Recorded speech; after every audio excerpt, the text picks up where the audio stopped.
hubo un momento en el que como atleta y trabajando con atletas me di cuenta de que ese físico tan bonito no nos estaba sirviendo para ser felices.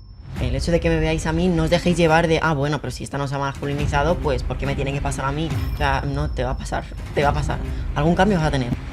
Y sin embargo, sufrir porque ese físico no era lo suficientemente bonito nunca, ¿no? Yo siempre digo una cosa, y es que en el ambiente del fitness, el preparador no construye al atleta. Las atletas construyen la imagen del preparador. ¿Cómo procedió la cosa para que tú acabases tomando con tu primera entrenadora? Ya lo hablaba con tal normalidad y lo usaba sin ningún tipo de tapujo, ¿sabes? Y es como, vale, pues será normal. El culturista es el único deportista que no se puede desprender en ningún momento del objeto de trabajo, que es su cuerpo. Mi mundo era el culturismo, o sea, yo quería seguir compitiendo y a mí, pues al final yo me sentía parte de algo, sentía que valía. Hay un fenómeno muy curioso, es muy chulo, que es el proceso de aculturación.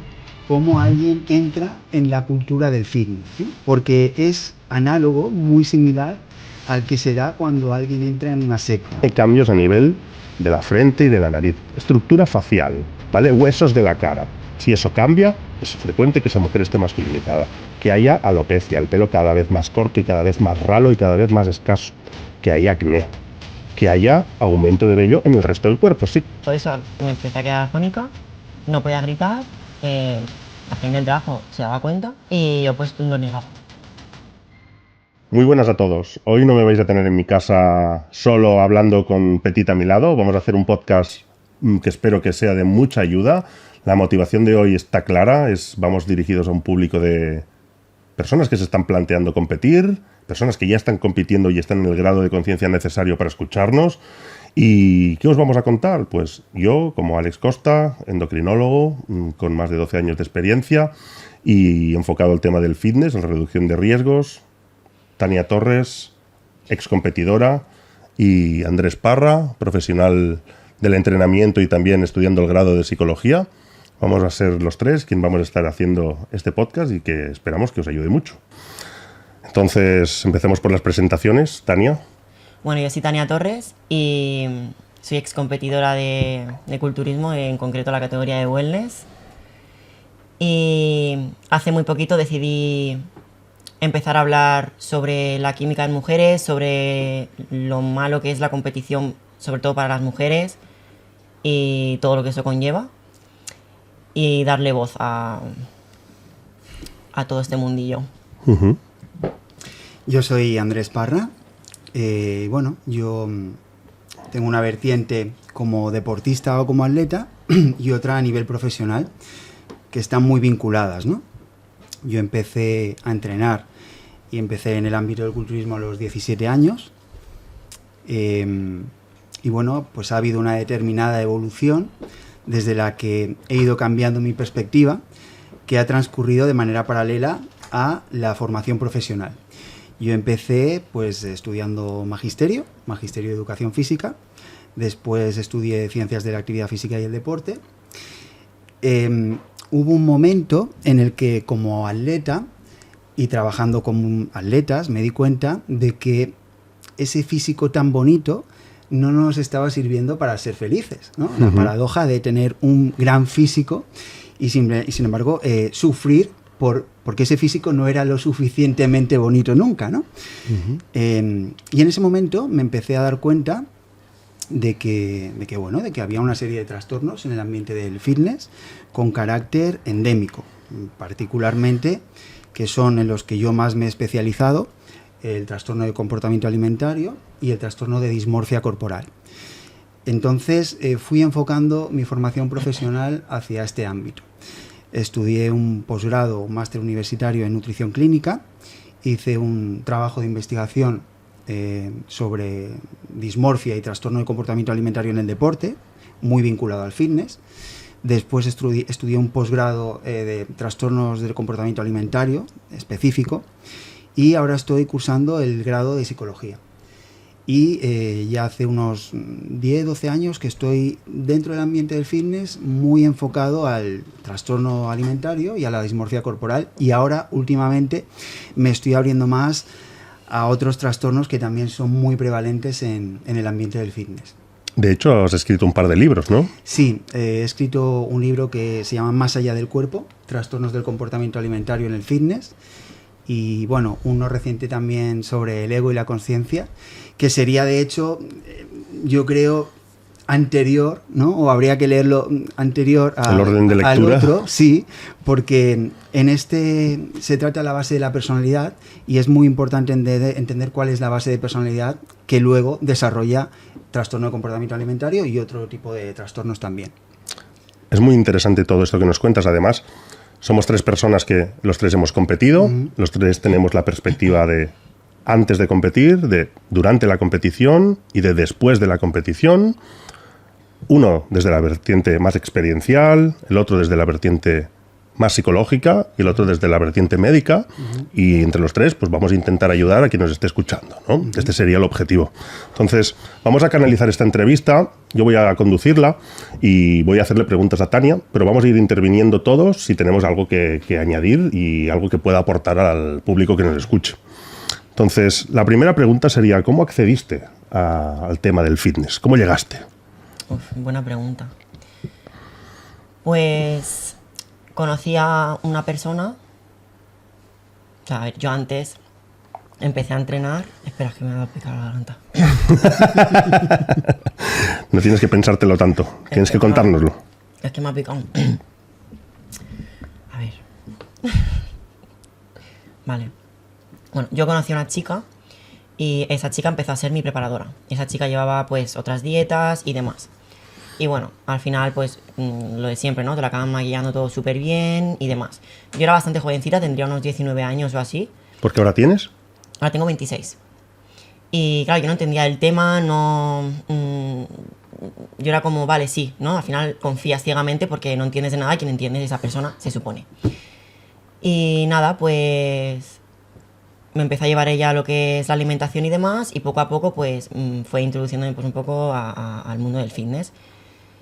He de decir también que las redes sociales como que me empujaron también a ello, ¿no? Yo veía un físico en concreto, piernas grandes, glúteo grande, cintura finita, y yo quería eso, o sea, a mí me daba igual y yo quería eso. Entonces, ¿Tú no tuviste un modelo de referencia, por tanto? No tuviste... tuve a ninguna persona así como referencia. Lo mío fue, yo quería un físico en concreto y fue ese. O sea, yo veía muchas chicas así, ¿sabes? Lo que yo no sabía era pues todo lo que había que pasar para llegar hasta ahí. Y de ahí mi experiencia, y por eso cuento mi experiencia. A ver si puedo ayudar a algunas chicas. ¿Tú tuviste algún modelo de referencia? Bueno, al final, aunque no sea personificado, siempre tenemos un modelo de referencia. Tú tuviste un modelo de referencia que era un físico determinado, un canon físico, ¿no? Sí. Yo pienso que lo que ha dicho Tania es muy importante, ¿no? O sea, cómo accedes al ambiente del fitness.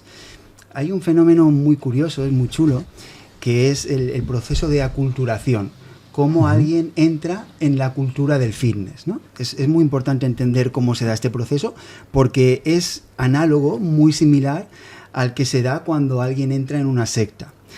Hay este proceso de aculturación se caracteriza por una primera fase de integración, en la que te integras en el ambiente.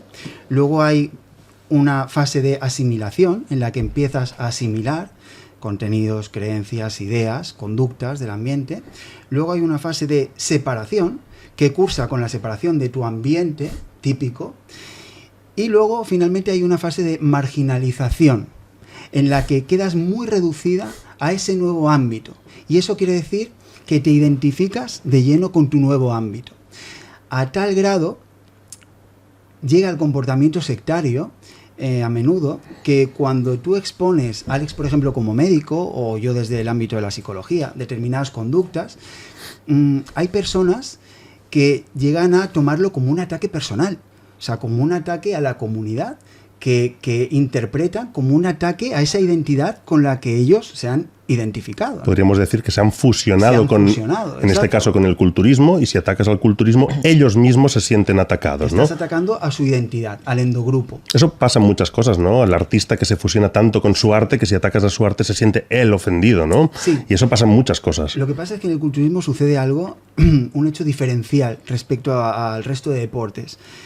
Es que en otros deportes, cuando el atleta, por ejemplo, pues no va a la pista, no tiene contacto con la pista, o cuando el tenista no va a la pista, pues tampoco tiene contacto ni con la raqueta, ni con la pelota, el culturista es el único deportista que no se puede desprender en ningún momento del objeto de trabajo, que es su cuerpo.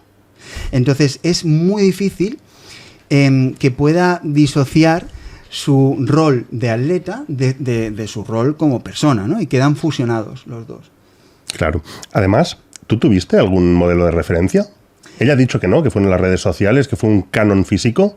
Yo recuerdo muy bien cuál fue el mío. Yo recuerdo que mi madre me dio un librito sobre consejos de culturismo y en el librito salía Lee Priest, fuertísimo, tomando Dios sabe cuántas sustancias porque era en su momento top en los años 90, finales de los 90.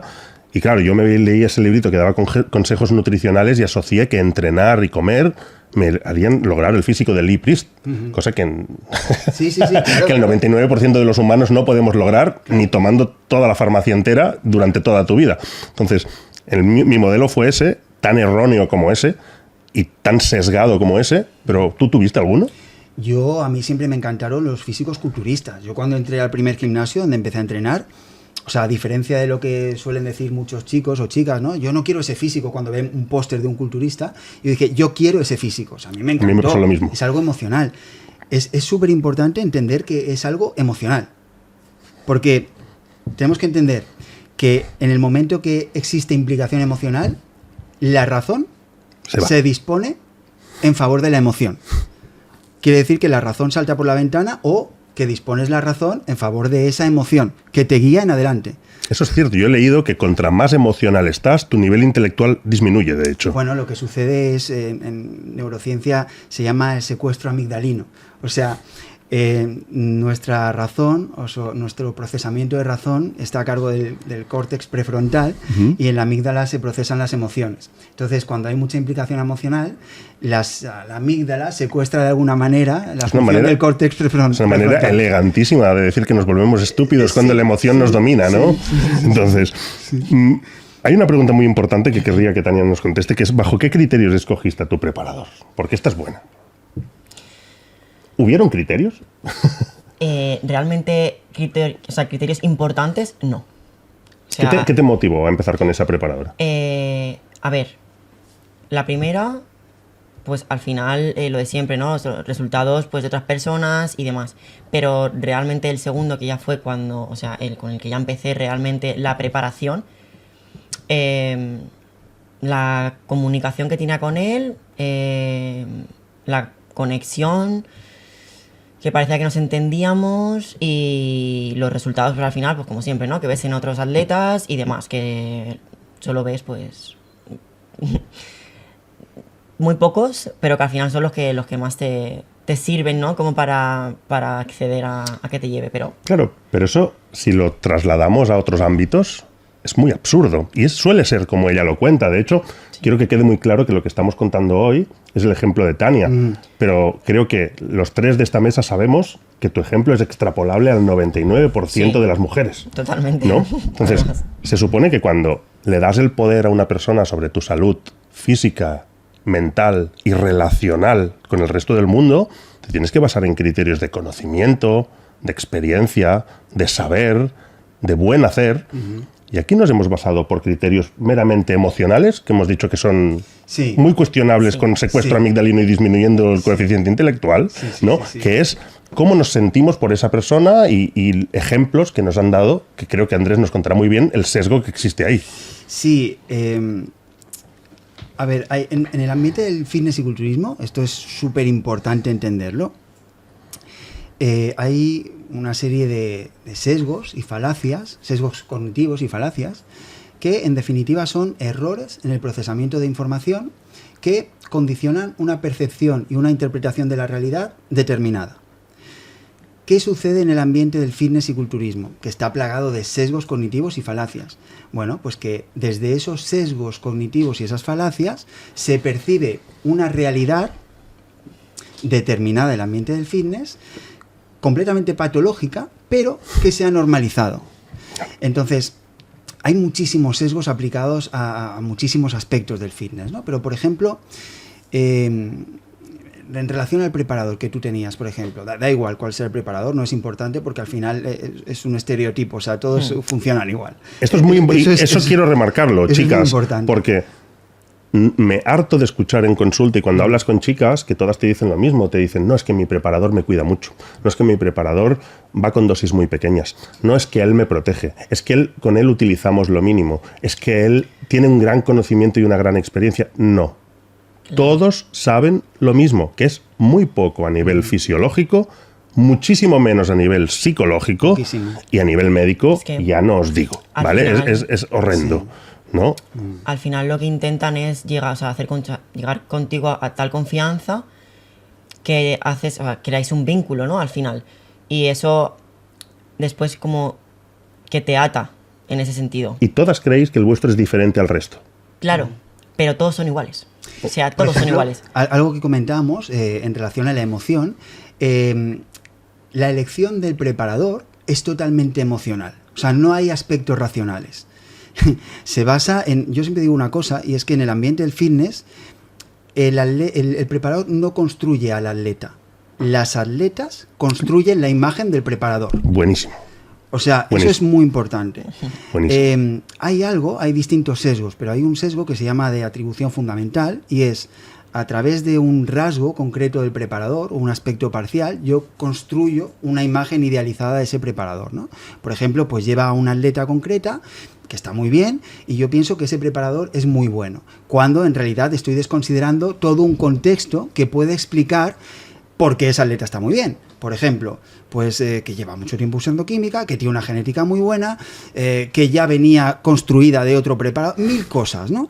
Pero al final se construye un halo alrededor de ese preparador de solvencia que no tiene. Entonces, en la mayor parte de Pero casos... que se quieren creer todas. Que se quieren creer porque interesa creer. Exacto. Claro, porque hay que apoyar esa emoción. En la mayor parte de casos, lo que suele suceder es que un preparador determinado, da igual el que sea, comienza a llevar a un atleta que, bueno, pues que tiene un potencial genético bueno. Esa atleta destaca no porque esté con ese preparador, porque está llamada a destacar, porque tiene una muy buena potencia genética.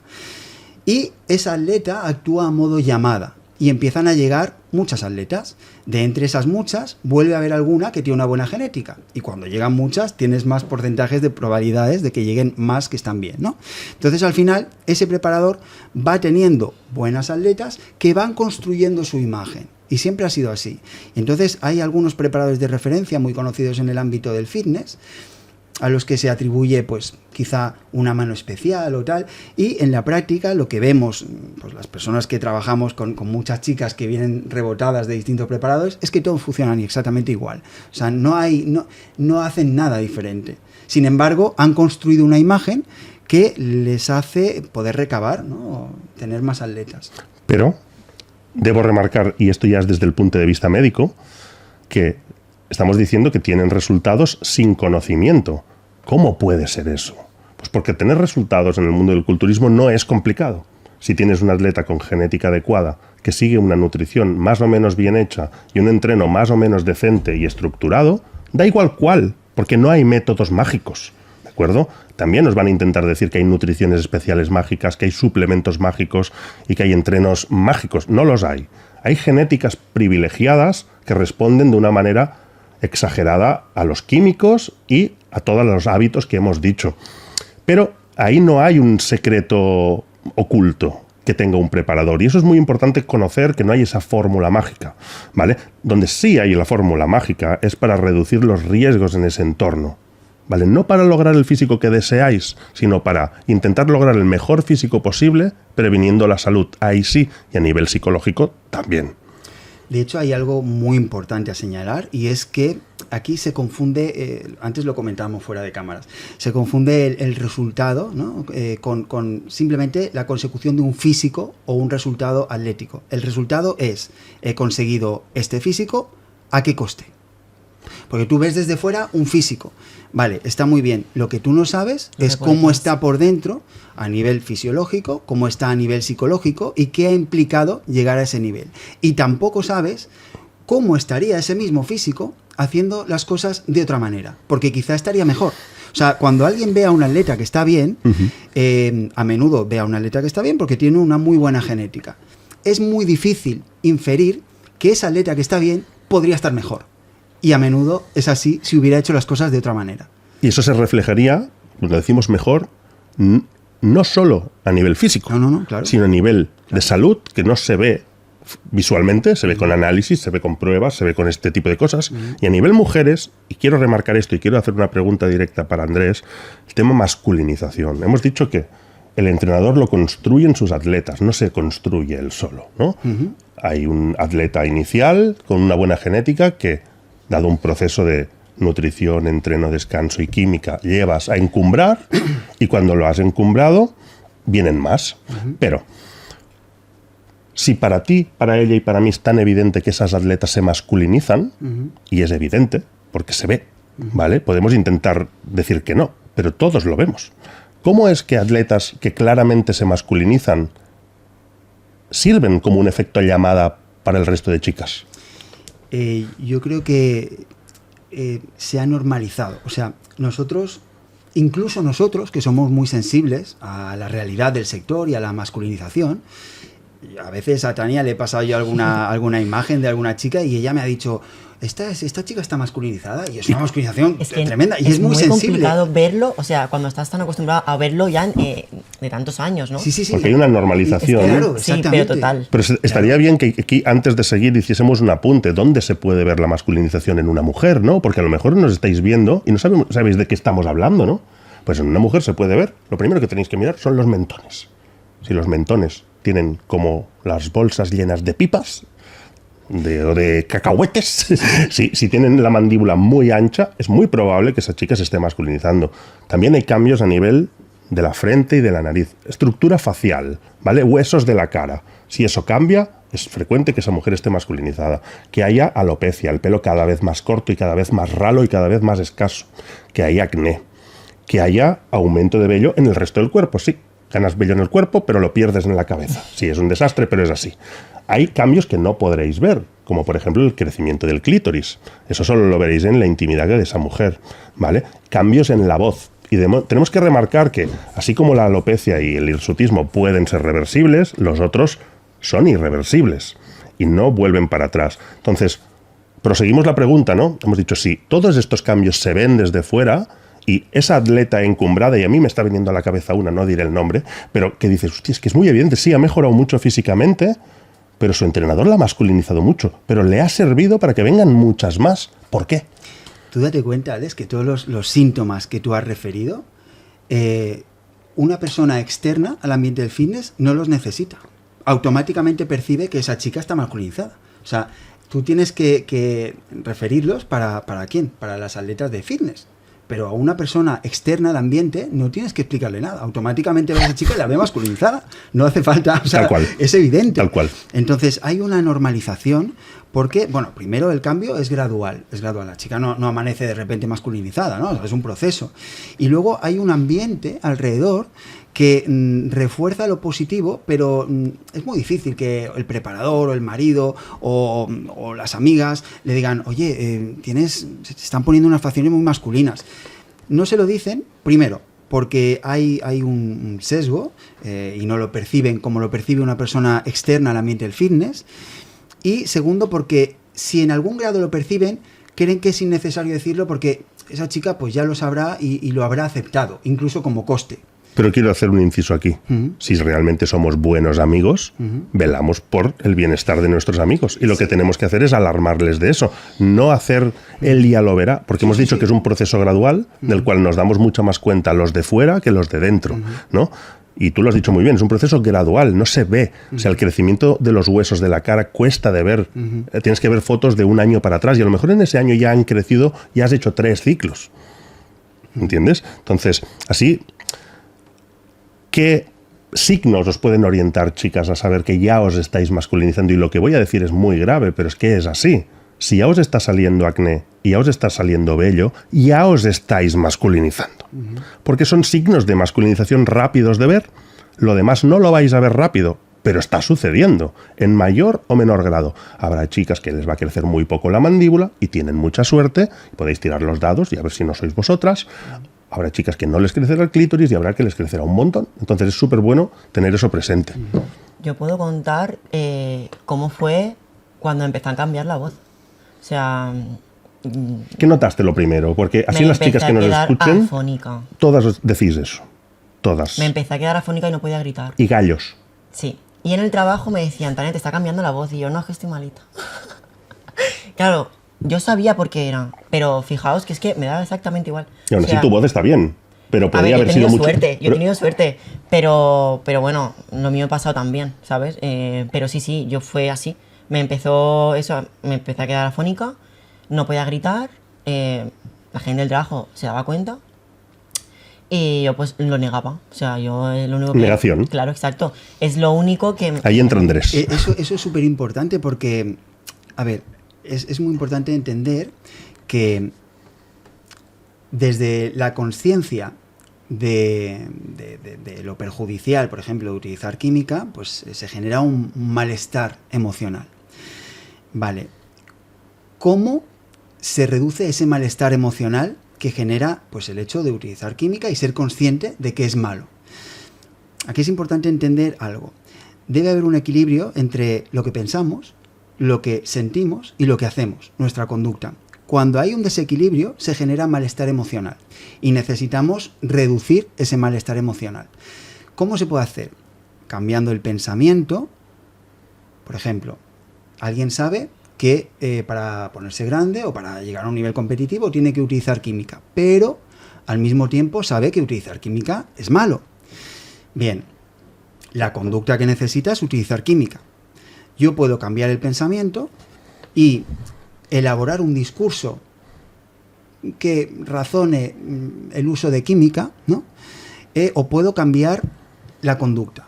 Si cambio la conducta, me aleja de mi objetivo. Entonces lo que se suele hacer es buscar razones que apoyen mantener la conducta. Por ejemplo, tú en tu caso, pues no sé qué razón podías, pero seguramente, pues bueno, pues que es un coste que debo asumir, que quizá no es tan grave, quizá es temporal, pero siempre se intenta reducir, o sea, elaborar un discurso. Claro. Quizá estoy afónica porque estoy constipada. Sí, pero yo, por ejemplo, yo decía, no, yo utilizo porque es solo para competir. No es ninguna excusa, o sea, porque únicamente no usaba para competir. O sea, al final todo tiene un proceso. Yo empecé muy jovencita. Entonces, mi idea no era competir ese mismo año. Yo sabía que yo quería competir, sí, pero en un futuro, porque yo primero tenía que construir una base de masa muscular. Entonces... Y esto, Tania, es súper importante porque muchas veces está el discurso en el culturismo de, bueno, es que utilizo química porque compito, ¿no? O sea, ahí se da una falacia de dualidad, se llama, o de dicotomía, porque asocia la competición al uso de química y no competición, no es necesario utilizar química. A ver, cuando alguien utiliza química, lo hace porque busca un físico determinado, no por competir. Quiere ese físico, porque si fuera por competir, tiene la opción de hacerlo en culturismo natural.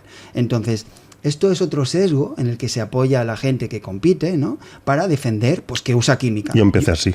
Claro, todos lo hemos De hecho, yo empecé a consumir química con la primera competición. Claro, es porque de manera regular. Lo necesito, entonces te identificas con eso y eso avala tu uso. Exacto. ¿No? Yo soy competidor y yo con que soy competidor debo consumir. Soy atleta. Claro. Soy atleta, o sea, es incluso egoico, Claro. o sea, subes de nivel. sí. Eres un atleta de culturismo. Te Además, llenas yo me acuerdo que me llenaba la boca diciéndolo. Además, yo asumo de manera consciente el riesgo. Y esto es importante. Pero sin señalar. saber realmente las consecuencias del mismo, porque hemos dicho que partimos de una base de desconocimiento de las mismas. Sí, pero igualmente hay otra cosa importante aquí.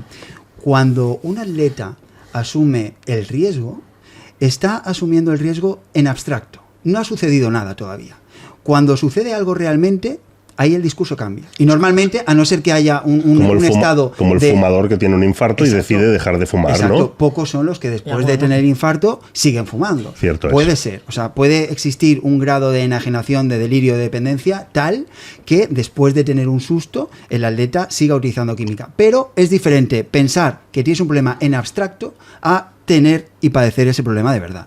Y muchos preparadores conocemos que siguen utilizando química pese a haber tenido infartos, trombosis, todo tipo de complicaciones gravísimas, que son los mismos que a la vez llevan chicas. Sí, pero esto revela Eso ya es una adicción. Sí, revela una adicción, o sea, un trastorno por adicción.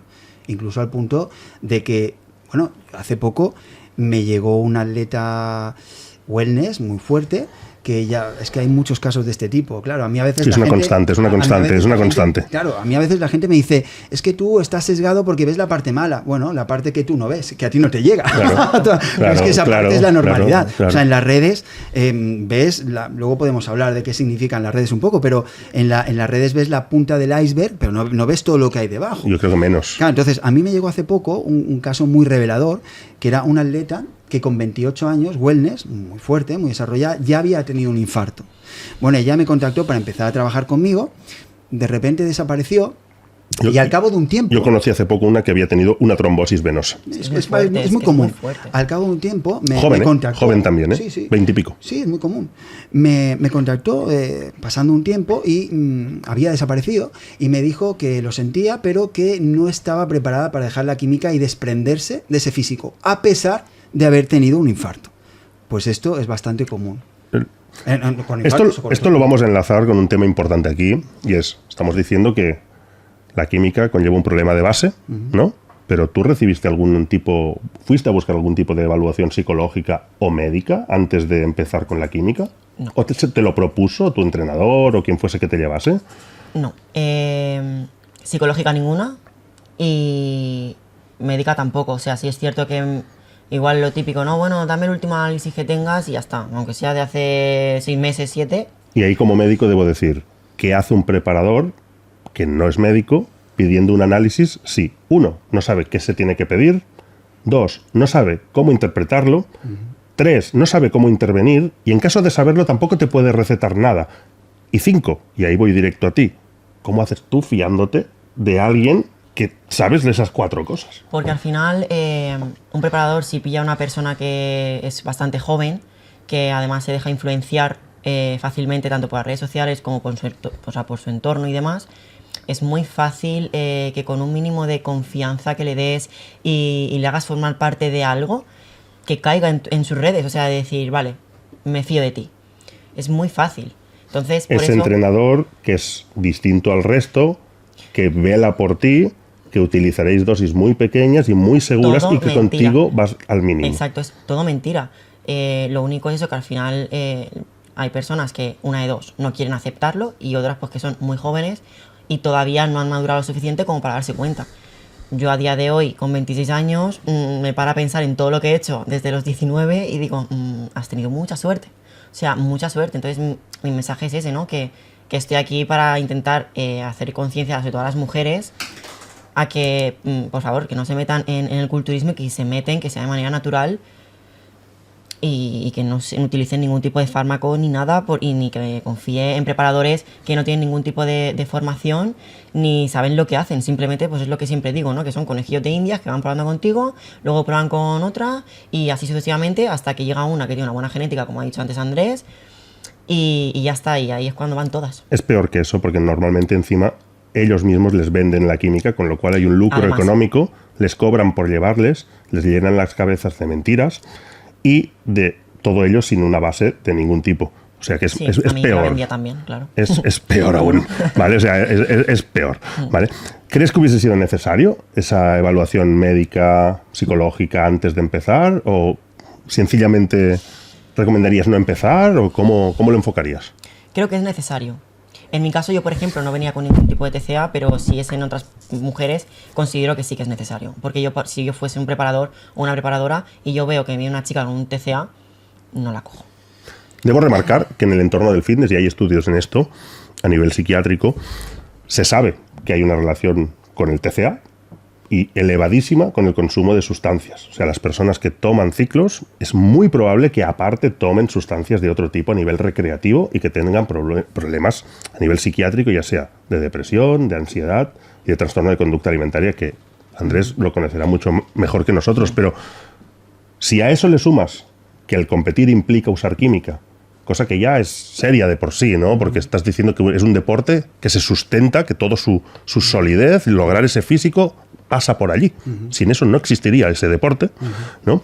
Y que ese consumo es necesario y a la vez potencia todos esos trastornos que ya están de base la mayor parte de las veces, solo es terreno abonado para un desastre a nivel psiquiátrico, ¿no? De hecho, es súper importante entender que, en primer lugar, existe una base psicológica, que es una personalidad, que interactúa con un contexto determinado, que es el ambiente del fitness, en el que desarrolla una serie de patologías que son las que permiten después sostener las conductas que llevan a la enfermedad. O sea, la enfermedad es el síntoma, pero el origen está en la base de personalidad que accede a un contexto determinado que refuerza o consolida patologías. Ahora mismo empieza a haber cada vez más médicos, antes lo comentábamos, en el ambiente del fitness, y es súper importante, pero yo no veo a psicólogos y psiquiatras. Y los médicos intervenís sobre el síntoma, que es la enfermedad final. Pero es que el inicio está en el tipo de personalidad y en el contexto. Pero es que ahí es donde intervendrían los psicólogos y los psiquiatras, que no están. No están por ningún lado. Luego hay otra cosa que ha dicho Tania que es súper importante, y es, cómo los preparadores tienden a... Ahora mismo, por ejemplo, el discurso de todo preparador está siendo la prevención, la coherencia, la prudencia, el hacer las cosas bien. ¿Por qué? Hemos llegado a un punto de conocimiento en relación a la química y a otra serie de trastornos también, desde el que es imposible negar la evidencia. Ahora mismo ya se sabe que hay un problema y es un problema grave. ¿Qué sucede? Sucede que si un preparador te dice que ese problema existe y que es real y que él es muy consciente y que es prudente, tú tiendes a pensar, ostras, si este preparador es sensible con este tema, él debe ser el que lo hace bien. ¿Qué vemos en la práctica? Que este mismo discurso lo sostienen todos. Hay que entender que un preparador, desde el momento en el que accede a preparar a chicas de competición o chicos, la salud salta por la ventana.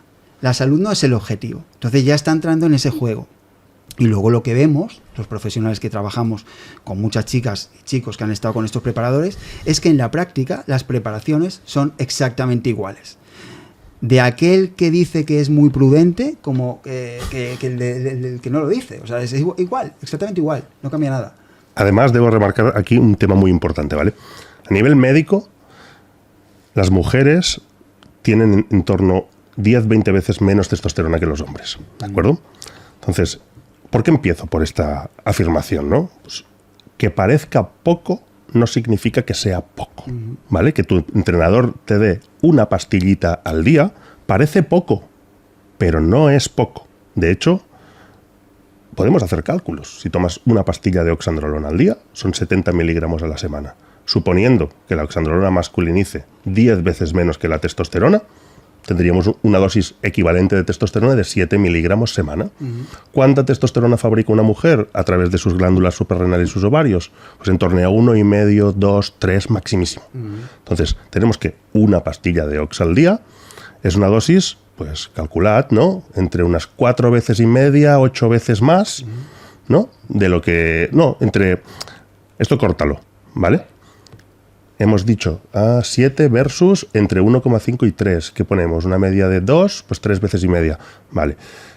Hemos dicho que una pastilla de oxandrolona al día serían 70 miligramos semana y que, por tanto, si asumimos que la oxandrolona masculiniza 10 veces menos que la testosterona, tendríamos una dosis de testosterona equivalente de 7 miligramos y que la fabricación de una mujer es entre 1,5 y 3.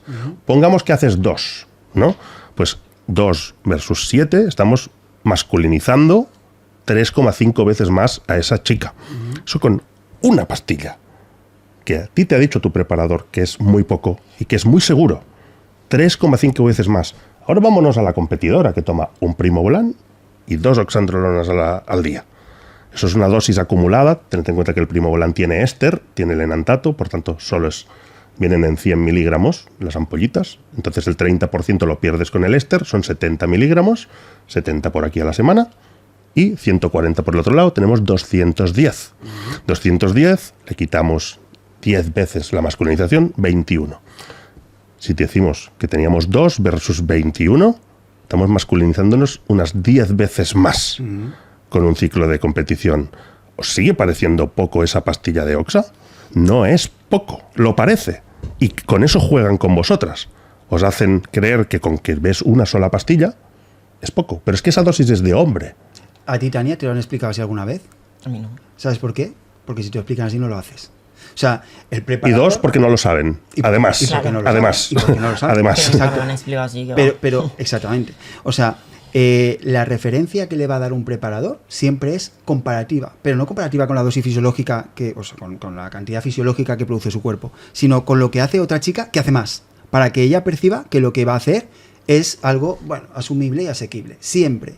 Pues esta atleta, no, pues esta hace esto que estamos utilizando es muy poco.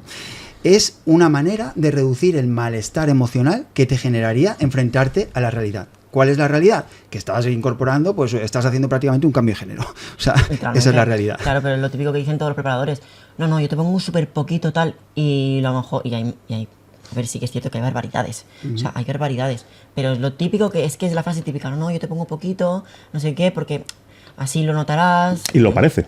Es que no he conocido yo jamás, nunca, a un preparador que no diga otra cosa.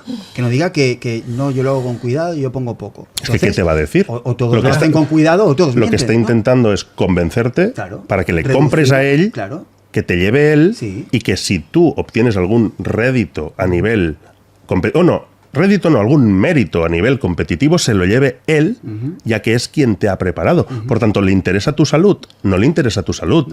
Lo que le interesa es que tú quedes muy bien, porque 1, le da dinero porque le pagas la preparación, 2, te paga la química y encima le das mérito a él. Y además, debo decir que he conocido bastantes profesionales de wellness, y la mayoría no siguen los planes que les dice su entrenador, pero con que tienen esa relación y ese vínculo con ellos... incluso les publican en las redes y les dan las gracias, cuando en realidad esa atleta se ha hecho ella sola, no necesitaba ningún entrenador. Y aquí diré una frase que me van a odiar todos los preparadores, pero es que el negocio del preparador de competición es un fraude. No hay ningún conocimiento oculto detrás. Nada. Lo único que hay es un marketing alrededor, un sesgo cognitivo del atleta y un intentar aparentar que sabes algo que los demás no saben, y no lo saben. De hecho, el éxito del preparador se basa en la imagen del atleta. O sea, si ahora mismo alguien quiere tener éxito como preparador, no tiene que formarse en fisiología, en medicina, no tiene que formarse en psicología, ni mucho menos, no tiene, ni como buen entrenador. Tiene que tener un buen marketing. Claro. Es suficiente. Claro. No hace falta más. Respecto al protocolo, es que hay que entender que... O sea, lo que hace un culturista, generalmente que no tiene preparación, es repetir mecánicamente lo que ha aprendido de otros preparadores. O sea, un preparador sin formación no tiene la capacidad para crear protocolos que no sabe cómo funcionan. O sea, lo único que hace es repetir. Y lo hace con todo, con la alimentación, con el entrenamiento, con la química, con el riesgo que eso supone. Incluso se da algo muy paradójico en el ambiente, y es que hay personas y atletas que están formadas. Hay chicas pues que han estudiado nutrición, hay chicas que han estudiado, incluso a veces me he encontrado con chicas que han estudiado medicina, y se ponen en manos de preparadores que no tienen formación básica. ¿Cómo puedes ponerte en manos de un preparador que no tiene formación? Bueno. O sea, realmente una chica que ha estudiado nutrición y dietética 4 años no sabe preparar la dieta de arroz y pollo, arroz y merluza que le pone un preparador. ¿Realmente no ha aprendido eso? Con profesiones tales como mecánico, por ejemplo, o jardinero. Mozo de almacén. Mozo de almacén.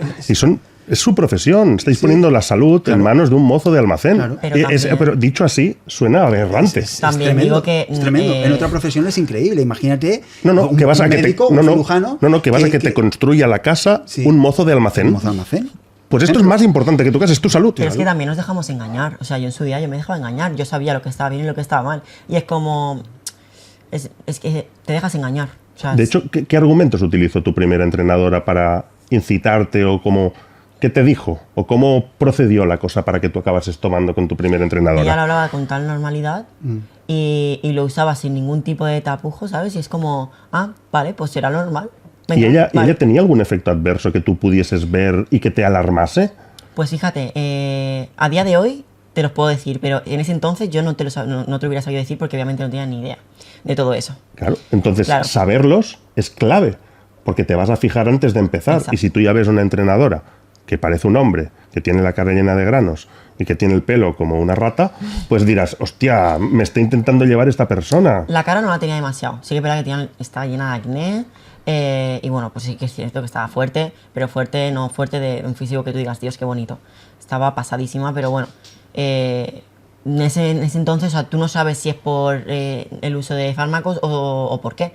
Y también puedes tender a pensar que quizá en ella, porque tiene un nivel muy alto, pero en ti no se dará. Exacto, eso también pasa. Autoengaño. Sí. Hay algo muy importante también que es determinante, bueno, determinante, no sé, pero muy condicionante, cómo y a través de quién empiezas en el ambiente del fitness.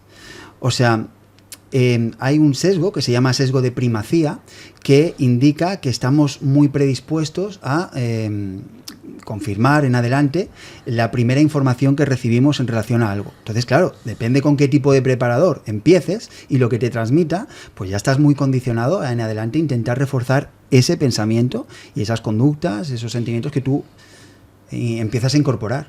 Claro, a mí, por ejemplo, al final, yo a esta preparadora la dejé, pero fue con la que yo empecé. Claro, condiciona. ¿Qué pasa? Que yo ya había conocido a gente del mundillo, ya era como mi vida entrenar, me relacionaba con gente, pues eso, únicamente que tenía que ver con eso.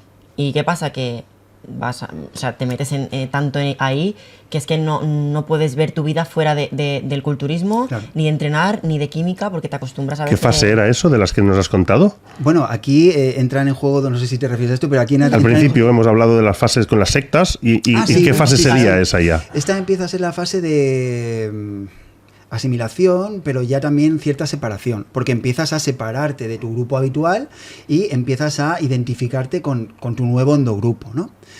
Entonces, claro, te vas separando progresivamente y eres menos permeable a todo lo que viene del exterior. ¿Te pasó? ¿A ti también? Sí, claro, totalmente. Yo ya os confirmo que a mí me pasó. Yo acabé totalmente aislado, relacionándome con pocas personas y las que me relacionaba eran del mundillo. Claro. Y además con un grado de infelicidad profundo. Sí, sí. Y luego hay varios sesgos determinados. Uno es el sesgo de arrastre, que tiendes a hacer lo que por arrastre lo que hace todo tu grupo. Hay otro sesgo que es el de consenso. Tiendo a buscar el consenso en mi grupo y lo encuentro, porque hacen lo mismo que yo estoy haciendo. Claro. Y el sesgo de confirmación. Pero vas a buscarlo donde sabes que te dirán lo que quieres escuchar. Exactamente. Claro, lo que es congruente con tu pensamiento y con tu conducta. Es como vas a un cura que ya sabes lo que te va a contestar, ¿no? Vas al cura adecuado. Y el sesgo de confirmación, que es muestro predilección por aquella información que confirma la que yo quiero obtener. Ay. Totalmente. Entonces, son sesgos desde los que yo puedo seguir haciendo lo que hago sin conflicto emocional. Y esta pregunta va a ir a los dos. Y me gustaría que me la contestaseis los dos y después la contestaré yo también.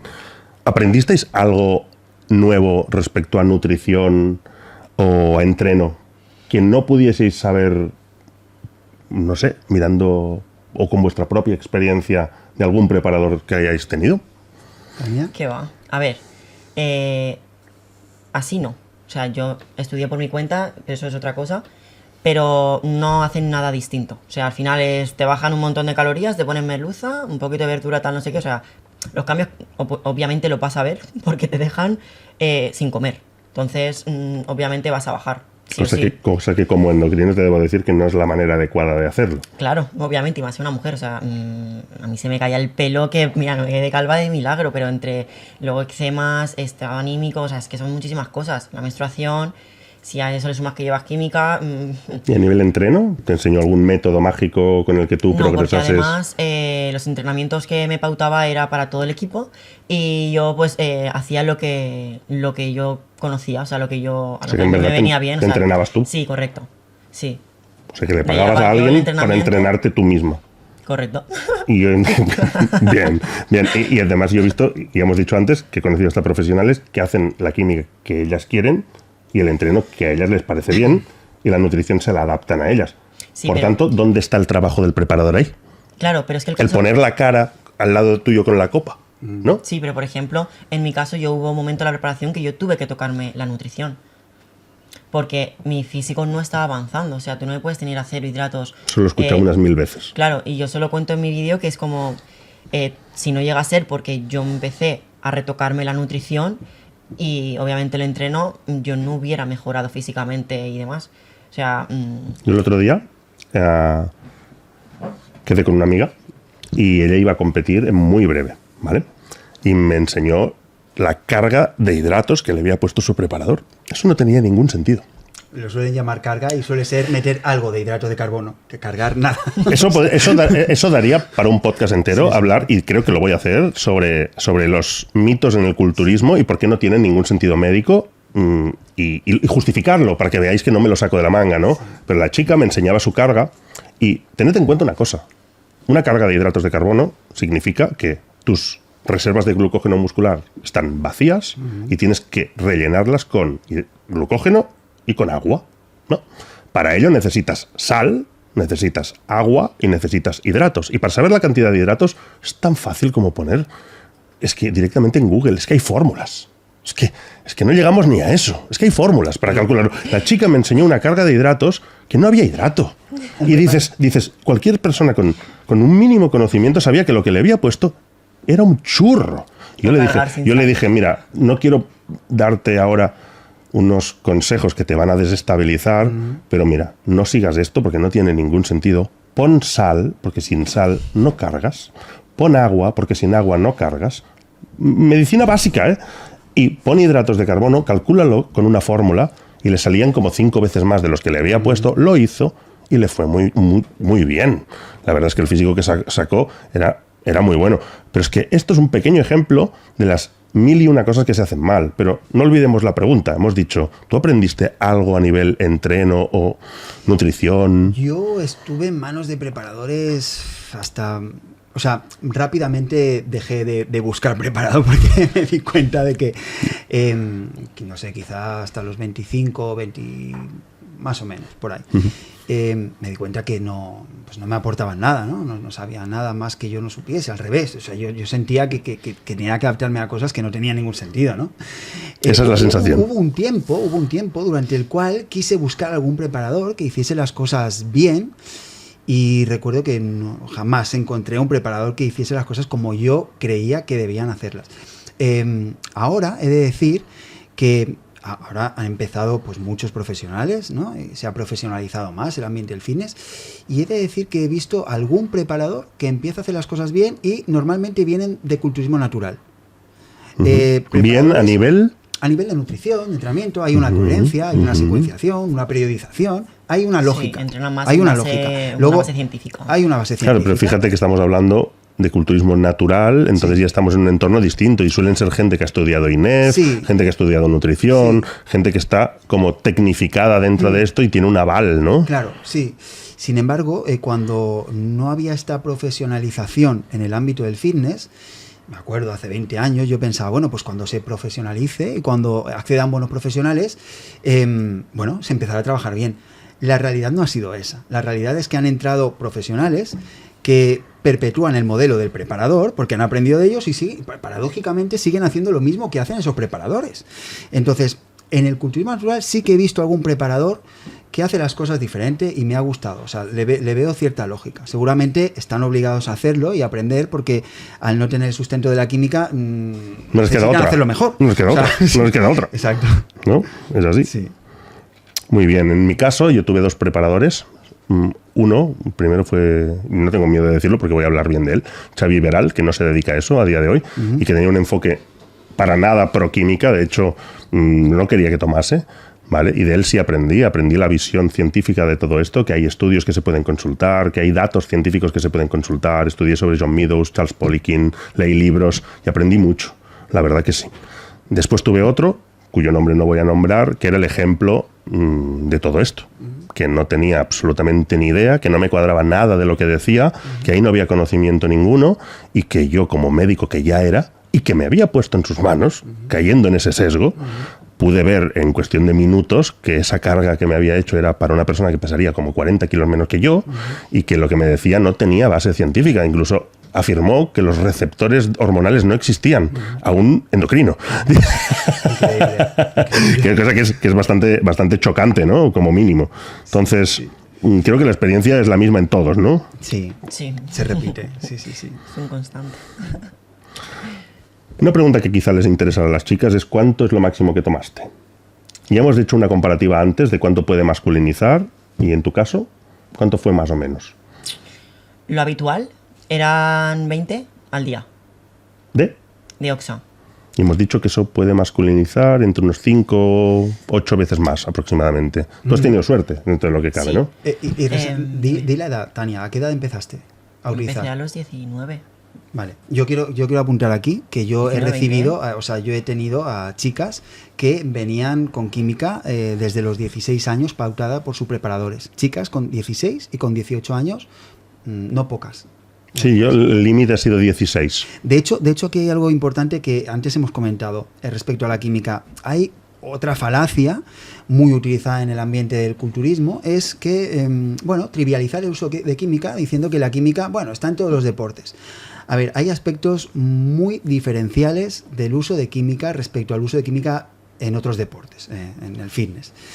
En primer lugar, cuando un culturista dice que la química, pues que está en todos los deportes, yo no sé si ese culturista, que lo hemos dicho todos, yo también lo he dicho, yo en mi caso nunca accedí al protocolo de química de un futbolista o de un atleta, o sea, era algo que decía porque asumía, ¿no? Yo en mi caso sí, vale, pero de deportes bastante estigmatizados como el ciclismo. Claro, vale. Pero de ahí a sacarlo a todos los deportes es extrapolar eso es un sesgo por generalización, en primer lugar.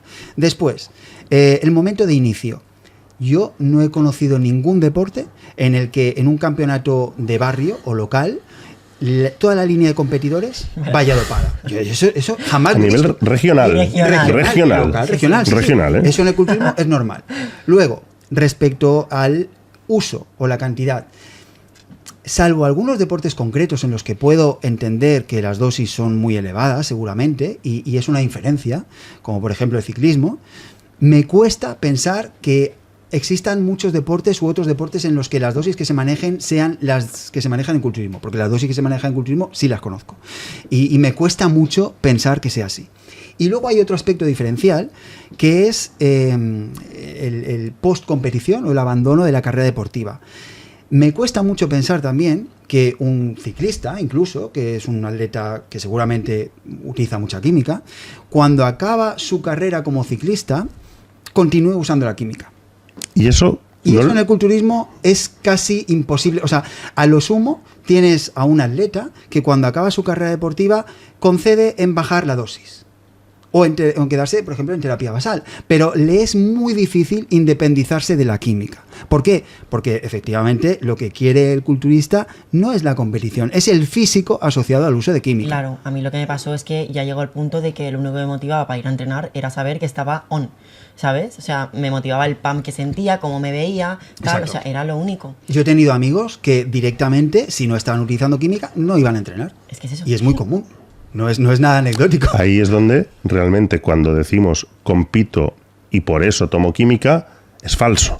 Porque cuando dejas de competir, también sueles seguir. Exacto. En cambio, en los otros deportes sí toman, lo hacen por competir, porque después sí lo dejan. Puedes imaginar a un ciclista. Cuando dejé de utilizar química, a mí me daba vergüenza ir a entrenar al gimnasio que yo siempre iba habitualmente. Porque yo me veía fatal y yo tenía vergüenza, o sea, me daba vergüenza que me vieran así. Sí. Y relacionado con esto, ¿qué problemas tuviste con el uso de química y cuál dirías de ellos que fue el peor? El peor, yo creo que fueron dos, pero uno a nivel mental, que fue la depresión que pasé, y luego al final de los riñones, fue el uso de diurético. Sí, antes me lo has estado comentando y me he mirado el protocolo que te pusieron, ¿no? Y es un protocolo con varios diuréticos durante varias semanas, haciendo pruebas, lo que se llaman pruebas, Sí. Y que tú, pese a no tomar el protocolo que te dijeron, tomar menos, después de la competición tuviste lo que yo interpreto como una insuficiencia renal aguda prerrenal. A ver, yo tomé esa cantidad de diurético todas esas semanas, o sea, lo que son en las pruebas de puestas a punto. Cuando no tomé fue ya en la última, que fue la de competición. Bueno, no tomaste lo que te dijeron, pero Exacto. sí tomaste. Sí, pero tomé Menos. un cuarto de una pastillita de diurético, que no me acuerdo, no era ni ninguno de los dos que te he nombrado antes. Pero nuevamente estás cayendo en el era muy poquito. Sí, pero a ver... Fíjate, ¿eh? Sí, pero en comparación... Pero tuviste una insuficiencia renal aguda. Sí. Bien. Tuve que irme al hospital, obviamente, porque no soltaba agua, no paraba de retener. Y pues eso, tuve que estar en control médico con analíticas y demás para ir controlando los riñones. Y claro, no podía tomar tampoco diuréticos para expulsar el agua, lógicamente. Entonces, pues nada, beber mucha agua, tal. Claro, porque en los casos de insuficiencia renal, que es causada por diuréticos, justamente lo último que necesitas son diuréticos, ¿no? Y dices que la depresión fue quizá el más problemático de todos. La depresión fue al final como un antes y un después, porque mi mundo era el culturismo, o sea, yo quería seguir compitiendo, a mí pues al final yo me sentía parte de algo, sentía que valía, ¿sabes? Para algo, entonces fue como, ya os digo, un antes y un después de, es que ya no me apetece entrenar, ya no quiero, o sea, no sabía hacia dónde ir, yo había perdido ya el objetivo. Debo decir que en mi caso, también el peor de todos los que experimenté fue la depresión, y es de los que menos se habla, porque hay un tabú alrededor de esto, ¿no? Y no vas a decirle a la gente que, mira qué fuerte soy, pero estoy deprimido, estoy hundido, ¿no? Eso se lleva en secreto y es ultra prevalente en el entorno del fitness. Muchísimo. No es un tipo de depresión sostenida, es un tipo de depresión temporal o reactiva después de la competición, porque como decía Tania, cuando hay un propósito de logro y hay un foco, bueno, pues hay una motivación, ¿no? Cuando se pierde hay una sensación como de vacío que experimentan muchísimas atletas. Es un trastorno muy prevalente. Hay distintos trastornos en el ambiente del fitness que son súper prevalentes. De hecho, es difícil encontrar algún atleta, chico o chica, que no padezca uno, con suerte, normalmente varios. Pero tenemos el trastorno de comportamiento alimentario, que es totalmente endémico en el ambiente del fitness. Solamente varía el grado en el que se expresa, pero es difícil, anecdótico, encontrar a un atleta que no lo padezca. Trastorno dismórfico corporal, trastorno por uso de sustancias, en el tema de culturismo convencional, trastorno de personalidad narcisista y trastorno límite de personalidad. Todos son parte del espectro neurótico. En psicología y psiquiatría hay dos grandes ramas. Uno sería el espectro psicótico, que cursa con pérdida de la realidad, de sentido de realidad, y otro sería el espectro neurótico, donde están englobados todos estos trastornos que estamos comentando. Bien, hay algo importante a señalar y es, en el espectro psicótico, que cursa con pérdida de sentido de la realidad, parece que hay una distinción muy clara respecto al trastorno neurótico. Porque es muy evidente. Sí, pero respecto a los trastornos neuróticos, en los que a priori no hay pérdida de contacto con la realidad, hay algo que se llama insight. Y el insight es la conciencia que tiene un atleta o una persona que padece un trastorno de su problema. Bueno, cuando hay un buen insight, hay una conciencia de que se padece el problema. Cuando hay un nivel moderado, bueno, existe una conciencia media, y cuando hay un nivel bajo o delirante, no hay en ningún punto conciencia, y precisamente se llama delirante porque hay una distorsión de la realidad tal que no se percibe en absoluto. Entonces, depende cuál sea el insight, el nivel de conciencia, la pérdida de sentido de realidad es bastante fuerte y bastante elevada. Y eso es muy importante porque si no hay conciencia del problema, es muy difícil que accedan a un profesional de la salud. A mí muchas veces me dicen, bueno, es que tú ves a los atletas o a las atletas que han tenido un problema. Digo, bueno, a mí no me preocupan las atletas que vienen a trabajar pues con acompañamiento psicológico o con el médico. Me preocupan los que no van, porque son los que menos conciencia tienen de su problema. Me ha venido a la mente directamente cuando has dicho el grado de conducta ya delirante. Atletas, mujer, o técnicamente mujer, pero que con un aspecto masculinizado brutal. Incluso hablamos de una en concreto tú un día, haciendo en una entrevista, hablando de los daños del tema de la masculinización, cuando la chica en cuestión estaba profundamente masculinizada y diciendo que ella tenía mucho cuidado con esto, cuando es una chica con varias operaciones faciales evidentes para evitarlo. Y me viene a la mente también otra, que incluso hace anuncios y hace de todo, y todas están en ese grado delirante donde ellas te dicen que por suerte a ellas no les ha pasado, cuando tú lo estás viendo con tus propios ojos y te lo está diciendo. No es como si yo te dijese, bueno, pues haciendo autocríticas, como si te dijese, yo con los esteroides no tengo ningún problema. Es evidente que lo he tenido y lo tengo, ¿no? Porque aún lo sigo consumiendo. Entonces, quiero decir, llegamos al punto de no ser ni capaces de ver nuestros propios problemas, aún y teniéndolos enfrente. Yo lo veía, lo que pasa que yo no quería darme cuenta. ¿sabes? ¿Es por evitación o por negación? Exactamente. Entonces, es eso. O sea, yo veía, por ejemplo, que me estaba cambiando la voz y demás. O sea, pero es que me daba igual. O sea, era como... Hay veces que se puede ver, se pueden reconocer ciertos rasgos, pero a mí me ha llegado a decir algún atleta que los asume y lo asume como coste para conseguir su físico. ¿Cuál es el problema? Que la carrera deportiva de un atleta no es muy larga. Entonces, tú ahora mismo estás obteniendo ese físico o estás manteniendo ese físico, pero ese físico es temporal. Entonces van a pasar 5 o 10 años, todavía vas a ser muy joven y no vas a tener el físico y vas a tener una serie de rasgos que ya van a quedar contigo de por vida. Entonces, fíjate que esto lo hemos comentado en algún momento, o sea, cómo a veces hemos compartido en redes algún caso muy típico de masculinización y a ti te ha pasado y a mí lo hemos comentado. Me pasa siempre. Continuamente. Nos contactan chicas por privado que están muy masculinizadas y nos dicen, wow, ¿cómo se ha pasado esta chica? Wow, está súper masculinizada. Y tú no sabes qué contestar. No ves es el grado delirante. Exacto. Estamos en el grado delirante. Ese insight muy bajo. Importante ahora. ¿Qué te decía tu entorno del fitness? Perdona, tu entorno ajeno al fitness y el que no era ajeno al fitness, ¿no? O sea, ¿qué te decían los de dentro versus qué te decían los de fuera? ¿Y por qué a los de fuera no les escuchabas? Pues los de fuera me decían, pues obviamente todos los cambios que estaba teniendo y siempre pues me cuestionaban, pero tú estás tomando algo seguro, tal, deja de tomar lo que estás tomando, esto no es bueno para ti. Porque tú lo ocultabas. Sí, claro, obviamente yo se lo ocultaba. Yo cada vez que me sacaban el tema era como, uff, qué pesados, tal, pero porque sabía, o sea, me hacían recordar que lo que estaba haciendo estaba mal. ¿Tú en algún momento, Tania, pensaste que te podía llegar a tener un problema como tuviste a nivel renal, por ejemplo? ¿Qué va? Vale, esto también es importante señalarlo. Pero lo evito. O sea, con todo lo que se sabe ahora mismo ya en relación a la química, los efectos perjudiciales, ¿no?, que comporta, ¿por qué la atleta y los atletas deciden seguir tomándolo? O sea, antes lo comentábamos, hace 20 años, cuando nosotros utilizábamos química, pues bueno, es que no había el conocimiento que hay ahora acerca de los efectos secundarios. Nosotros pensábamos que, bueno, que con hacernos pruebas a nivel de transaminasas para ver el estrés hepático, pues era suficiente, ¿no? Ahora no, ahora hay muchísimo conocimiento. ¿Por qué la atleta o el atleta, a pesar de todo el conocimiento que hay, sigue decidiendo utilizar química? Y esto se basa en algo que se llama sesgo de invulnerabilidad o sesgo por optimismo ilusorio, que es, yo no creo que yo vaya a ser esa persona a la que le va a suceder algo. Es más, cuando se da una muerte en el culturismo, hay algún problema grave, normalmente hay algunas personas, según el grado de conciencia en el que estén, que sí, toman conciencia y le dan miedo, pero muchas otras personas utilizan eso como la anécdota que no voy a ser yo.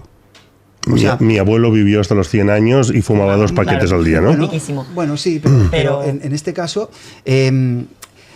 esto se confirma como la anécdota. O sea, es la anécdota. Yo no voy a ser es la anécdota. De hecho, 9 de cada 10 cánceres de pulmón son por fumar.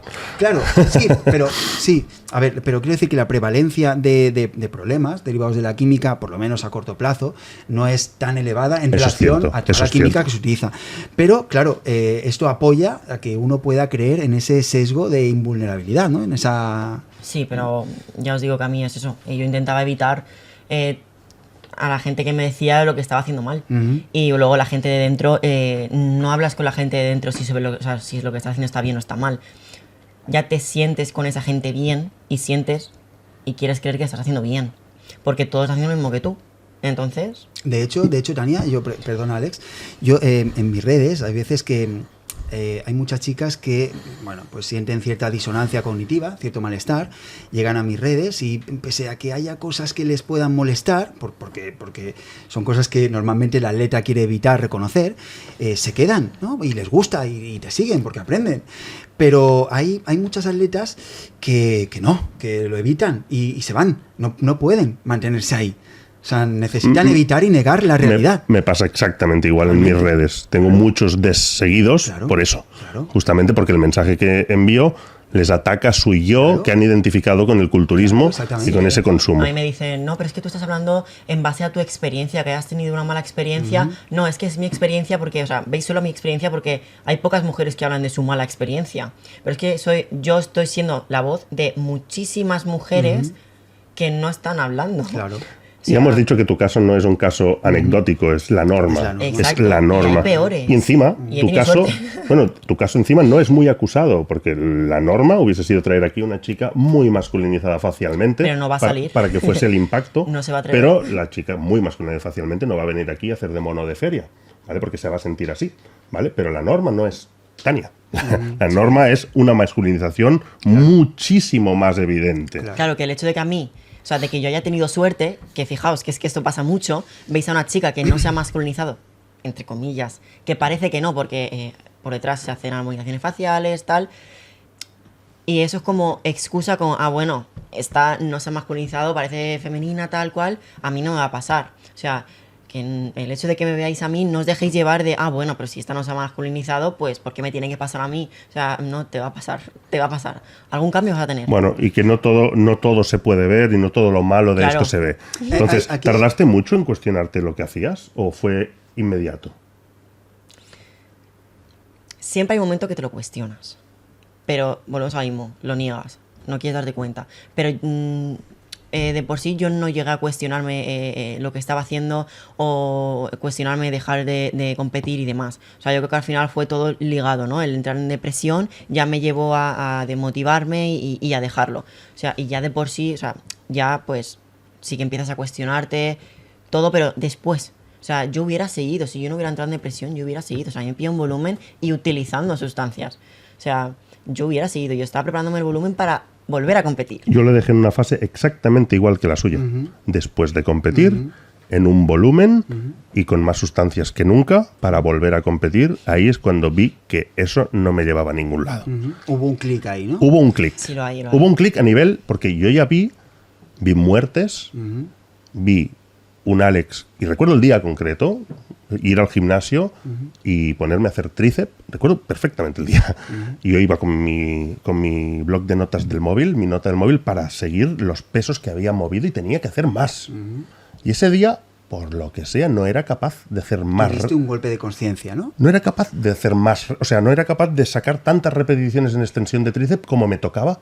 Y en ese momento me enfadé mucho y dejé de entrenar. Y pensaste, ¿cómo puedo llegar a enfadarme por esto? Y tuviste Y un golpe de sentado conciencia. en el gimnasio, en la puerta, enfadado como una mona y con un mal ambiente dentro de mí total, dije, Alex, ¿no estás bien? Dije, ¿no estás bien? O sea, ¿cómo puede ser que un maldito ejercicio de tríceps te arruine el día? Esto no tiene sentido. Y decidí ir al psicólogo. Sí. Puede ser, puede haber un clic, puede haber un momento determinado desde el que se despierte conciencia, como en tu caso, y decir, hostia, ¿pero qué pasa? ¿no? Fue como el Esto detonante. Esto no es normal. En mi caso, por ejemplo, fue muy progresivo. Fue también muy relacionado pues, con los estudios que iba teniendo, muy orientados hacia los trastornos mentales, tal, pero fue muy gradual. Antes hemos dicho que la razón se dispone en favor de la emoción. Vale, hay que entender una cosa. ¿Qué pesa más? ¿La emoción vinculada al deseo por el físico o la emoción vinculada al miedo por la enfermedad? ¿Vale? Primera, yo creo. ¿Pesa más la emoción vinculada al deseo del físico Normalmente el deseo Es siempre lo- o triunfa. al miedo por Claro. la enfermedad? Vale. ¿Qué vemos en redes? Deseo puro. Deseo y cuerpo. En las redes lo que no nos muestran es, o sea, a veces dicen, oye, ¿cómo podemos combatir la química? Con la emoción. Con la razón no, con la emoción. Por eso cuando tú, por ejemplo, o cualquier médico, o cualquier psicólogo, bueno, psicólogo no he visto, pero sale intentando argumentar, no funciona. Hay que utilizar la emoción. Y desde la emoción puedes empezar a cambiar el razonamiento. El problema es que tú en redes... Lo vamos a ves- aplicar en este podcast y cuando termine habrán unas cuantas fotos de chicas muy masculinizadas. Vale. Sí, es que es necesario. Será la Sí, única sí. manera de que veáis los cambios Claro. y vamos a ponerlas Sí. al final de este podcast. Y No es- lo habíamos pensado, pero las voy a buscar. Sí. Pondremos cambios faciales, Claro. pondremos alopecias, pondremos clitoromegalias y Pero pondremos estaría- todo tipo de estaría cosas bien, relacionadas con Alex, esto. estaría bien que pusieras también una chica femenina que no parece que esté masculinizada. Bueno, ya he dicho, O sea- no todo lo que veis es lo que es, porque Sí. tened en cuenta que las chicas que ahora mismo en wellness están triunfando a nivel olimpia, o sea, el top, triunfar implica operaciones faciales, y no una. Múltiples operaciones faciales para mitigar la masculinización que ya han experimentado. Vosotros veis a todas estas pros y las veis en el escenario con todo el maquillaje y con 80.000 operaciones, pero se han vuelto hombres por el camino. No te cuentan cuando se afeitan. Mira. Claro, no se cuentan cuando se afeitan. Y Claro, se afeitan, exacto. y se afeitan y te lo Claro que cuentan, sí, Y por se afeitan el supuesto. pecho. Sí, esa es la O sea, parte, esa es la parte que, esa es la eso parte no que no se se ve. ve. Es la parte que no se ve en redes. Y que nadie te va a contar, claro, Imaginaos, por supuesto. yo establezco siempre una analogía respecto a un psiquiátrico, ¿no? Para mí el fitness pues es una especie de psiquiátrico. Y la mayor parte de atletas de culturismo, y digo la mayor parte, son pacientes psiquiátricos no tratados. Así de duro y así como suena. Hay veces que a mí me dicen, hostia, qué duro esto que dices. Bueno, lo duro es la realidad, claro. no que yo la exponga. O sea, ¿no? A ver, entonces, imaginaos vosotros que ahora vamos a un psiquiátrico y queremos transmitir una imagen idílica de ese psiquiátrico, ¿vale? Y nos vamos al jardín y hacemos una toma determinada de un paciente psiquiátrico, pues Buenísimo. cayéndole el sol, ¿no? Buenísimo. Pues Con la margarita con la en margarita. un rayo de luz. Luego vamos a un pasillo y vemos a dos que están así hablando entre ellos, una imagen muy tierna. Vale, nosotros podemos subir en redes Me ha una sonado- imagen me ha fantástica de psiquiátrico. ¿Qué ocultamos? La ideación suicida, la psicosis, la conducta sexual desinhibida. Ocultamos todo lo que no queramos que se vea. Esto es lo que sucede en el ambiente del fitness cuando nos ponen la imagen de un físico tremendo, de físicos tremendos, y no vemos todo lo que hay por debajo. ¿Qué hay por debajo? TCA, dismorfia, trastorno por uso de sustancias, depresión, todos los trastornos que hay. No lo vemos. Eso es la emoción que no vemos. Tenemos la emoción que sustenta el deseo del físico, no la emoción que te haría desistir de las conductas que llevan a la enfermedad. Claro. Estamos acabando ya el podcast. Me quedan 3 preguntas. ¿Cómo verías a la Tania que estaba tan motivada? ¿Cómo la ves ahora? Si piensas en la Tania que está súper motivada para competir y para darlo todo, ¿qué le dirías ahora a esa Tania? ¿Cómo la ves? ¿Y qué le dirías? Y también te lo preguntaré a ti y me lo autopreguntaré, porque esto es importante. Nosotros que hemos pasado el pre, el intra y el post, ¿tú qué le dirías y cómo la ves? Pues complicado. Pero la veo como muy perdida creyendo que forma parte de algo que realmente tiene fecha de caducidad. Infeliz, porque realmente no era feliz.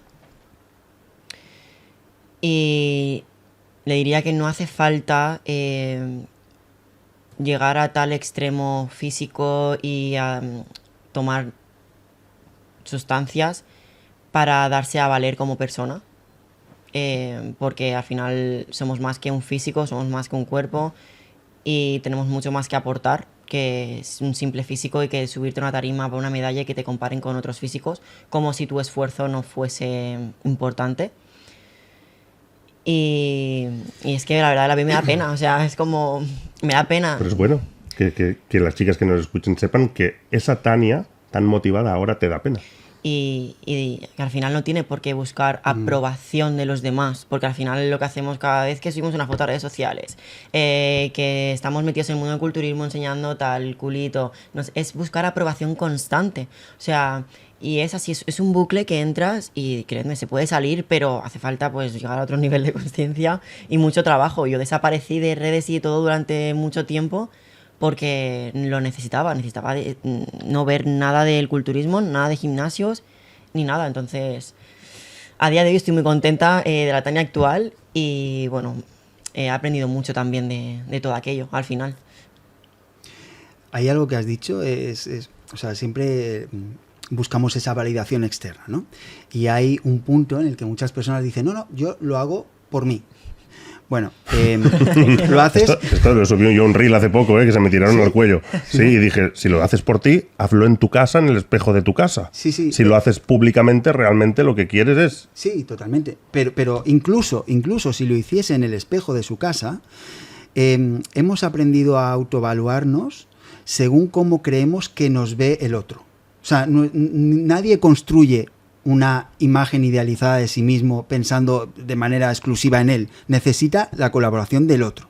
O sea, yo he aprendido a verme de una manera determinada y coincide que cuando yo me gusto es cuando yo pienso que le voy a gustar al otro. ¿A quién? A alguien determinado. No tiene por qué ser a todo el mundo, pero sí a aquellas personas a las que yo me quiero parecer o con las que yo comparto grupo. Entonces, ese gustarme a mí mismo significa siempre gustar al otro. O sea, lo que yo he aprendido que le gusta al otro. Yo, en relación a la pregunta que hacías, claro, me doy cuenta de que yo estuve mucho tiempo atrapado en la imagen. A ver, siempre he tenido muchos intereses, siempre he estudiado, siempre he leído, pero me doy cuenta de que hubo una pérdida de tiempo tremenda invertida en la imagen, invertida en el culturismo, ¿no? A mí es un deporte que me ha apasionado siempre, me apasiona, pero claro, lo volvería a hacer. Bueno, seguramente si volviera atrás escogería otro deporte, pero si hubiera elegido de nuevo fitness y culturismo, lo haría de otra manera. Siempre escucho que la gente dice el culturismo es una lanzadera para adquirir compromiso, para hacerte grande en otras áreas. Yo no he visto comúnmente que un culturista se haga grande en otras áreas. Yo he visto que el culturista normalmente queda reducido al ambiente culturista. Además, hay algo que se dice que es, si tú puedes extrapolar la capacidad de esfuerzo y de sacrificio que desarrollas en el culturismo a otras áreas. Esto es una falacia increíble, porque las capacidades son independientes y selectivas. Tú puedes ser muy capaz de entrenar 3 horas, 4 horas diarias, de seguir dieta, y puedes ser incapaz de fijar la atención un cuarto de hora en un libro. O sea, son dependientes las capacidades de lo que tú entrenas. Igual que hay gente que es capaz de estudiar 8 horas y es incapaz de entrenar 15 minutos. Entonces, no se puede extrapolar este discurso de el culturismo te da disciplina, te da disciplina para practicar culturismo y para seguir ese estilo de vida, no para hacer cualquier cosa. Entonces, hay que entender que en la mayor parte de casos el atleta de culturismo y fitness queda muy reducido al culturismo, al fitness y a la imagen, y se cierra un abanico enorme de posibilidades. Normalmente esta es la realidad. Yo lo he vivido exactamente como tú lo cuentas. Claro. O sea, yo ahora veo mi pasado y veo un Alex infeliz, veo un Alex obsesionado, veo un Alex que físicamente, según el canon de culturismo, estaba mejor que ahora, un poco mejor, pero consumiendo 8 veces más, 7, 8 veces más, o sea, arriesgando mucha más salud para tener un tanto por ciento bajísimo de mejora física. Y si bien tengo mucho que mejorar, porque yo aún estoy en terapia basal y no lo he dejado por completo, y creo que en el futuro ese tiene que ser el objetivo de todo esto, doy gracias de haber salido de ahí.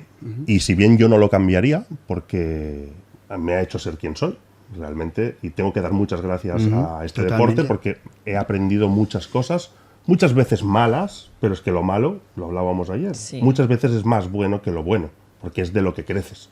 Una persona criada en un entorno solo bueno no aprende nada. Entonces es una persona ignorante por su entorno, ¿no? Entonces necesitamos la exposición a cosas malas. Entonces ahí le doy las gracias. Ha sido una buena lección de vida para aprender, pero no es un buen consejo si amáis o queréis a alguien, y en mi caso ha sido mi hija, que yo, si me lo paro a pensar, de hecho fue uno de los pensamientos que hice cuando decidí dejarlo, dije, yo quiero mostrarle esto. Yo realmente quiero que vea a este padre obsesionado con competir, sin amigos, con todo tipo de problemas a nivel mental por el consumo. Y seguramente un ejemplo horrible. Y seguramente te sirvió ver la conducta de otros. A mí, por ejemplo, me sirvió ver la conducta de otros para reconocer conductas propias, que en mí quizá me costaba ver. Entonces, a través de los otros, en el ambiente del culturismo, es muy fácil ver conductas, sentimientos, pensamientos que nosotros mismos tenemos. Es muy fácil utilizar al otro para darnos cuenta de cómo estamos actuando y lo que estamos justificando, ¿no? Así es, así es. En mi caso, ya te digo, yo muchas veces lo digo, mi hija me salvó, y es porque me dio, quizá tú no te estás valorando, pero valora quién tienes abajo y que depende de ti. Y si eso te sirve como para dar el paso y salir de ahí, que tú ya estabas... Tú lo has dicho bien, muchas veces el competidor está en disonancia cognitiva y sabe que muchas de las cosas que hace no están bien, que no son buenas para él, pero sigue haciéndolas por... Está ahí, ¿no? Está en ese punto intermedio. Sí. Justamente a ese público nos dirigimos hoy. Cuando estás en ese punto intermedio, normalmente evolucionas de manera positiva, ¿eh? O sea, el atleta que no evoluciona es el que está en un estado de negación, evitación, o en ese estado de insight delirante que comentamos. Pero cuando empieza a haber cierta disonancia cognitiva... se empieza a mejorar. De hecho, a ti te pasa, no sé si te pasa, a mí me pasa. Hay muchas chicas que me siguen, quizá nunca me han hablado y de repente un día me hablan y me dicen, ostras Andrés, te sigo en redes desde hace meses o años y he ido siempre viendo lo que subes y me ha ayudado muchísimo a dejar pues tal conducta, ¿no? O a salir del ambiente del fitness o a practicarlo de otra manera. Pero es alguien que ya experimentaba cierta disonancia, o sea, cierto malestar emocional y en adelante evoluciona de manera positiva. Así es. Y creo que con esto lo dejaríamos, ¿no? Ha sido una charla... Bueno, nos han faltado muchísimas cosas por hablar. Porque Bueno. te dije que podríamos estar hablando Lo horas. Lo importante es, ahora estamos felices, o sea, más que antaño, por lo menos. Creo que los tres nos situamos en esa posición. Sí, Creo que sí. yo creo que al final, claro, cuando has sido dependiente de algo, ¿no?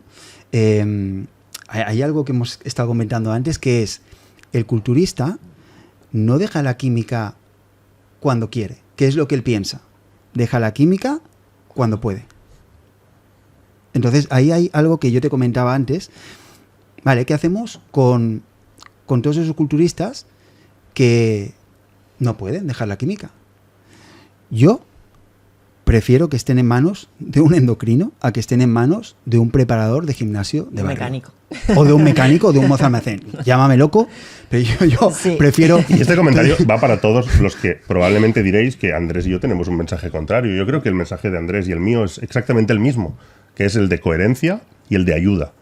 Y ya sea porque decides dejarlo, puedes ir a un psiquiatra, a un psicólogo para que te ayude, ya sea porque aún no estás preparado para hacerlo, puedes ir a un médico como yo que te puede ayudar mucho en ello.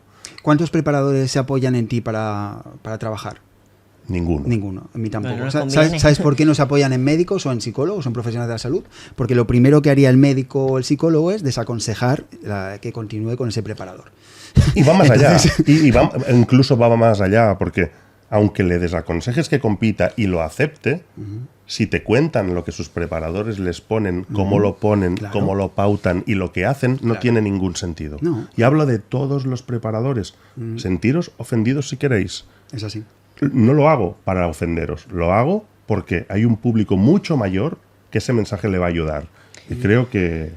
El problema está que al final hablan con demasiados datos como superclínicos, tal, con palabras en concreto que parecen que suenan a inteligente, tal. Y eso al final engancha y es como, uy, este sabe, ¿sabes? Y es como, no, spoiler, no. Normalmente el que sabe no necesita No utilizar necesita. ese tipo de Lo palabras puede- Exacto. para darle Tanto como... tecnicismo. No necesita tecnicismos para darle una pátina de que sabe. Te lo transmite de manera que tú lo entiendas coherentemente y sin necesitar haber estudiado como él. Y, Eso es un y tip. hay algo, y hay Es algo un tip. peligroso en el ambiente del fitness y culturismo, que es algo que se llama efecto Dunning-Kruger, que es el preparador que asume competencias para las cuales no está preparado por ignorancia. Por ignorancia. Yo diría que el ejemplo típico de Dunning-Kruger es el culturismo. Sí, ¿no? sí, sí, y sí. es que hay una curva de aprendizaje y en el inicio de la curva de aprendizaje crees que sabes un montón y realmente es cuando menos sabes. Y con el tiempo, pues vas viendo que contra más sabes, menos sabes y llegas a un conocimiento más profundo, pero te das cuenta de que mucho lo desconoces. Pero debería darse algo que no se da, o recordarse algo que es la ignorancia profesional inexcusable. O sea, por ejemplo, en relación al TCA, es increíble que siendo lo prevalente que es dentro del ambiente del fitness, los preparadores no sepan reconocer lo que es un TCA. Es impensable. Es como un endocrino que no conoce los mecanismos fisiopatológicos de la diabetes. Pero te lo he dicho, esto lo hemos hablado antes y al entrenador no le interesa reconocer el TCA porque si lo reconoce Se quedaría sin atletas. se quedaría No, pero sin es que atletas y sin trabajo. Si lo reconoce, echa la culpa al atleta porque no, es que se salta la dieta, Sí, ¿sabes? es una, Y es como- una falta de voluntad y de control, lo que revela el conocimiento Claro. del preparador sobre lo que es un TCA. Y habiendo dicho esto, lo vamos a dejar porque ya Perfecto. estamos fuera del tiempo. Espero que os haya gustado. Esperamos de corazón que esto sirva, que a las personas que estáis planteándoos competir os lo haga replantear o como mínimo hacerlo desde un abordaje muy distinto y que los que ya estáis compitiendo y tengáis ese grado de disonancia cognitiva, que los hay, nos escuchéis y bueno, que esto os sirva. Así que un beso para todos.